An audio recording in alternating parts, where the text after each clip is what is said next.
Oi pessoal, tudo bem? Hoje eu vim aqui fazer um vídeo muito sincerão, muito desabafo. Eu acho engraçado que nas redes sociais a gente tende a revelar sempre as coisas melhores, né? O que é de melhor da gente, as coisas que são mais interessantes, mais relevantes. A gente edita literalmente a realidade que a gente quer passar para as pessoas. E eu nunca tive esse pensamento. Eu, desde que comecei a atuar nas redes sociais, inclusive quando eu comecei a escrever nos meus blogs lá em 99, eu já tinha essa intenção de ser muito franca com as pessoas, de ser muito honesta sobre o que eu sinto. E é o seguinte, hoje eu tinha preparado toda uma mensagem para compartilhar com vocês, falando um pouco sobre a passagem do Gugu, né? Que para mim não é uma perda, é uma passagem. E eu tive um sonho super bonito na noite passada com meu pai, que também faleceu por um acidente muito parecido com o do Gugu, e que também inspirou muita gente como o Gugu inspirou, né? Foi um grande comunicador como ele também foi. E queria contar para vocês a mensagem que veio através desse sonho. Eu sei que isso ainda vai acontecer, ainda vou gravar um vídeo falando sobre essa mensagem especificamente, porque ela é muito bonita. E eu sinto, da mesma forma que o Gugu disse em muitas entrevistas, que boa parte dos comunicadores dizem, a gente é muito usado como canal mesmo, né? Para poder divulgar coisas boas. Mas tem dias que a gente não tá bem, tem dias que coisas inesperadas acontecem. E a gente precisa falar sobre isso, a gente precisa ter coragem de assumir. Queria contar para vocês, queria dar um testemunho hoje. A Renata brincou comigo num dos posts que eu fiz lá, entrevistando gente que inspira. Ela falou, Rafa, entrevista você. Então, pensando um pouco nisso, Rê, no que você me sugeriu, vou fazer não é uma entrevista comigo, mas uma conversa franca sobre mim, sobre o que está acontecendo comigo agora. Quem me acompanha mais de perto sabe que eu mudei recentemente para um apartamento novo. Eu morava no mesmo prédio que a minha mãe e que os meus avós aqui em São Bernardo. E nós mudamos em maio para um condomínio novo, na mesma rua, mas com assim, 500 metros de distância. Um condomínio com mais infraestrutura, com piscina, com academia, com uma área de lazer. No 18º andar, a gente mobiliou do jeito que a gente queria, colocou a rede na varanda, a rede na sala, enfim, deixou ele com a nossa cara. E agora, né, praticamente a gente terminou de decorar, de deixar ele do nosso jeitinho. O fato é que a gente tá pensando não, a gente vai se mudar dele. Já tem uns 2 meses, poucas pessoas sabem disso, por isso que eu resolvi também vir aqui e abrir o coração. Já tem um pouco mais de 2 meses, na verdade, que os alarmes de incêndio desse prédio onde a gente mora disparam de forma aleatória. No começo a gente pensava que fossem disparos acidentais, né, como eles muitas vezes relatavam. Eu até escrevi um texto sobre isso, transformei ele num áudio, dividi com vocês, porque o primeiro disparo, né, desse alarme de incêndio causou em mim uma crise de pânico, me deixou muito mal. O segundo disparo, que aconteceu algumas semanas depois, já me deixou num nível de tensão ainda maior. Eu vi que isso é uma coisa que acontece com frequência. E o grande medo quando um alarme desse toca é real ou não é, né? Foi um disparo acidental, alguma criança, enfim, alguém passou e fez o disparo, ou é de fato um incêndio? E para resumir a história, que é um pouco longa, eu vou contar para vocês que eu tô aqui na casa da minha mãe, para onde eu vim com meu marido, porque às 2h15 da tarde, eu tava lá no nosso condomínio, tínhamos acabado de almoçar, estávamos com os gatinhos, e o alarme disparou pela 8ª ou 9ª vez. E assim, para quem tá bem perto de mim nesses últimos tempos, sabe os impactos que esses alarmes de incêndio e lidar com eles tem sido, né, para mim. Tive que aumentar a dosagem de ansiolítico. Para quem não sabe, eu tenho síndrome do pânico desde os 15 anos. Falo sobre isso de uma forma muito tranquila, já ajudei muitas pessoas que têm síndrome do pânico, que não se sentem confortáveis para falar sobre isso. No próprio grupo do condomínio, tem pessoas que me procuraram no privado, porque eu assumi, né? Gente, estou tendo uma crise, eu preciso saber se esse incêndio é real. Se eu desço os 18 andares de escada, como já aconteceu 4 vezes que eu fiz isso, ou se não, né? Ou se eu tomo as gotas de Rivotril e espero vir alguma notícia, enfim. O fato é que muitas pessoas não têm coragem, né, de falar sobre isso, principalmente nos grupos. E aí elas me procuram no privado, até para eu dar um pouco de orientação, dar um pouco de suporte e a gente poder se ajudar. E é sobre isso. Esse vídeo que eu vim falar um pouco hoje é sobre essa empatia, esse se ajudar. As pessoas que já sabem, né, no condomínio, já falei com a administração, já conversamos com a Neon, a corretora, que é uma querida, que é a Vera, que fez todo o processo desde o começo, tá sabendo do que tá acontecendo. A gente tem todas as provas, evidências, datas e registros do que anda acontecendo.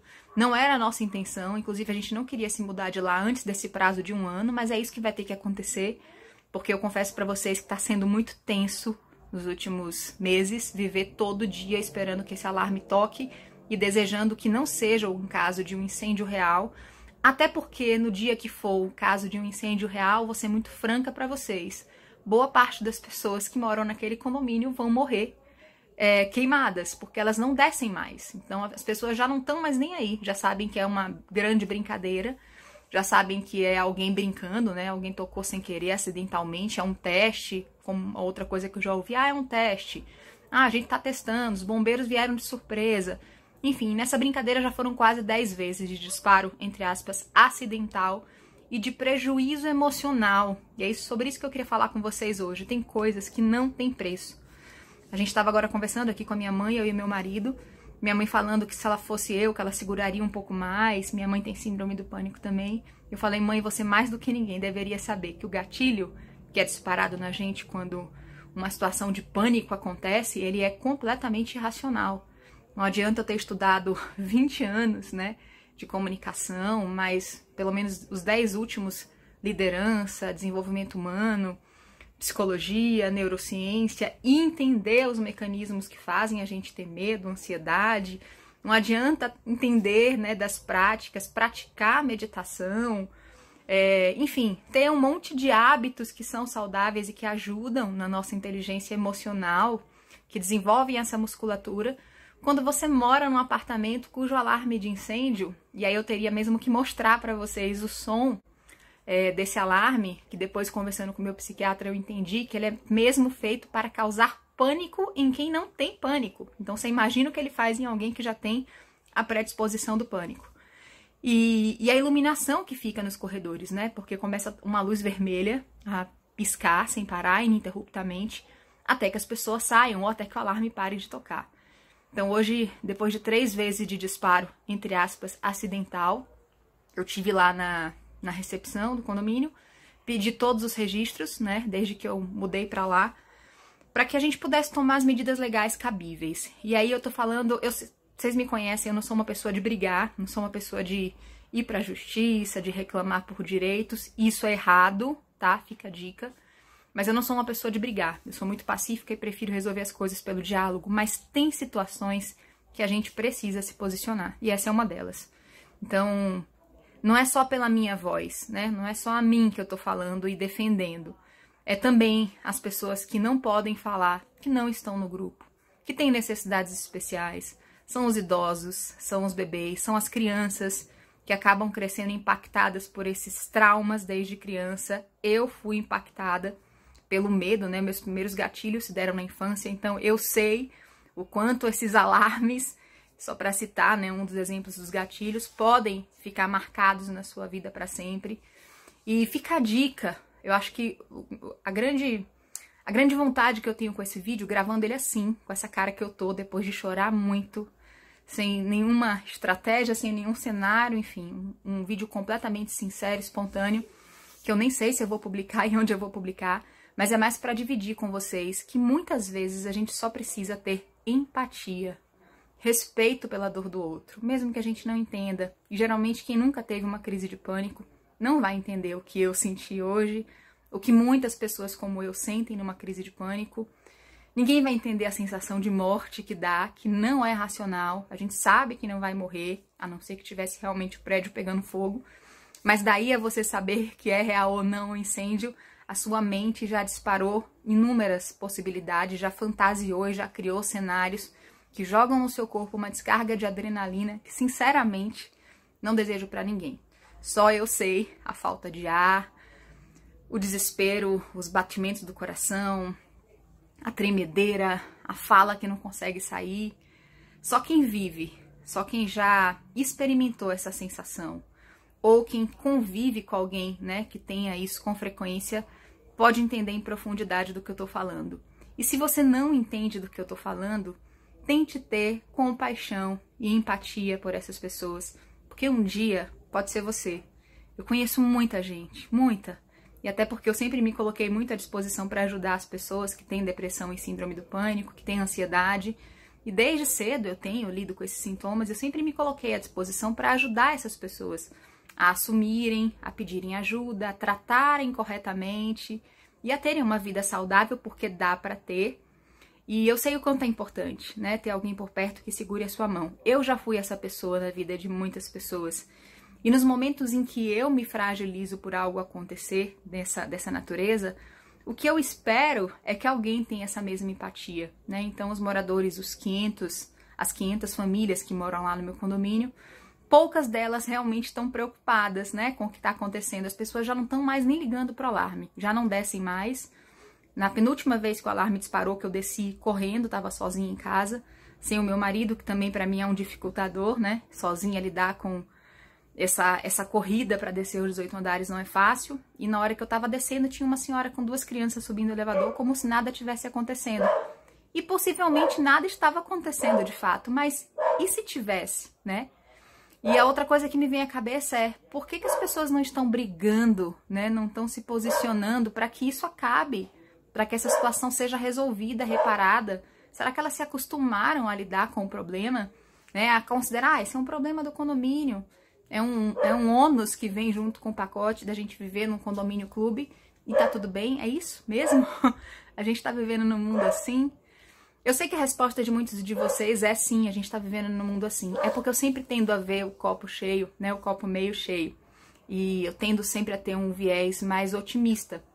Das pessoas principalmente, mas numa hora dessas eu começo a duvidar mesmo. Eu falo, gente, não é possível, né, que as pessoas não consigam ter essa compreensão, essa compaixão, essa capacidade de olhar o próximo, entender as necessidades, as dificuldades e tentar, pelo menos, se colocar no lugar do outro para procurar ajuda. Era isso que eu faria, né, se eu fosse a pessoa do outro lado, é isso que eu faria se eu fosse o síndico do meu prédio, um membro de um conselho, comigo, né?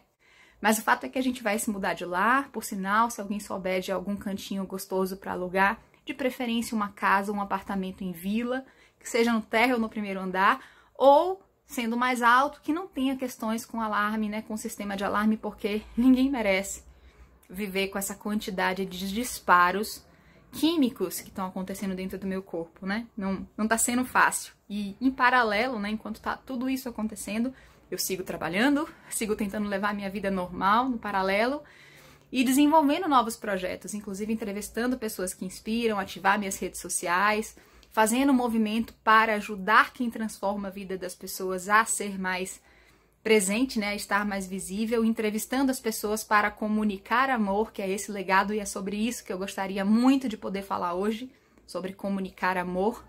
E sobre a passagem do Gugu, né? Ele voltou para casa do meu ponto de vista, então é triste, né? Uma perda, me relembra muito a morte do meu próprio pai, mas me dá uma sensação de que ele agora tá muito melhor mesmo.